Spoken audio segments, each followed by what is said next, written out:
Welcome back. Well, most of us believe, don't we, that low-cost and affordable housing in Mumbai is a distant dream. Yet there are developers out there who manage to build and sell units for as little as 10 to 15 lakh rupees. However, these low-cost initiatives are now under threat from an unlikely direction, the home buyer himself, or more specifically, the investor. Nikhil Sivdas gets you this report on how investor inflation is slowly but surely killing off low-cost housing in the region. Talk about Mumbai's real estate to the average home buyer, and chances are that the first thing you think of is not the skyline or the grand architecture, but the soaring realty prices.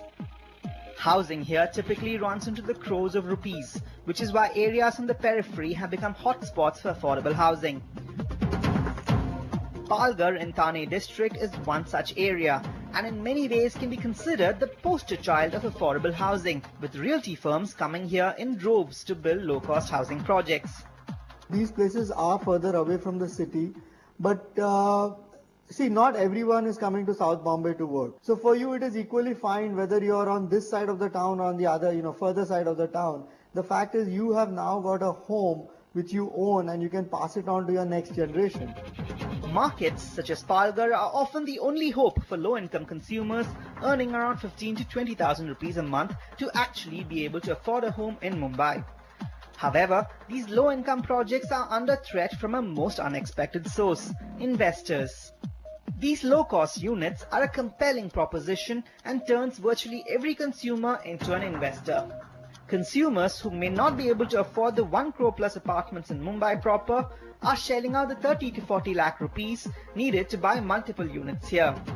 They then hold on to these units and sell it for 2 to 3 times the price they paid for it. We are seeing, of course, the ratio is more tilted towards investors. It is the investors who want to invest in real estate and who cannot afford to invest in Mumbai. The ones with a budget of 15 to 20 lakhs are the ones who are considering destinations like Palghar. Investors who are coming over here are looking at a return of about doubling their money in 3 years, and they would like to exit ASAP. Field research conducted by NDTV indicates that 60 out of every 100 consumers for these projects turn out to be investors.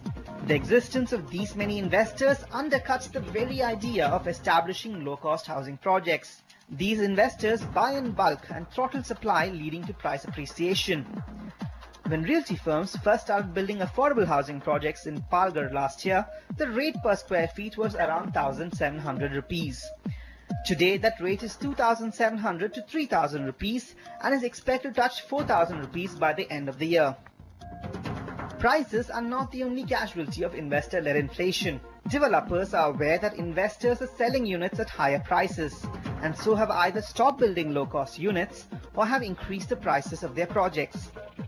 Of late, you will see what happens is that me as a developer, if I have say 1,000 houses to sell, I don't sell all 1,000. I just sell 300, I just sell 350, and then I hold on to my rest of my stock, wait for prices to go high, and I cream it myself. Rather than letting an outsider who's just put in money, whereas I'm putting in the same money up front, actually putting in hard work into it, and then why don't I cream that money and make the money out of it rather than letting somebody else do it.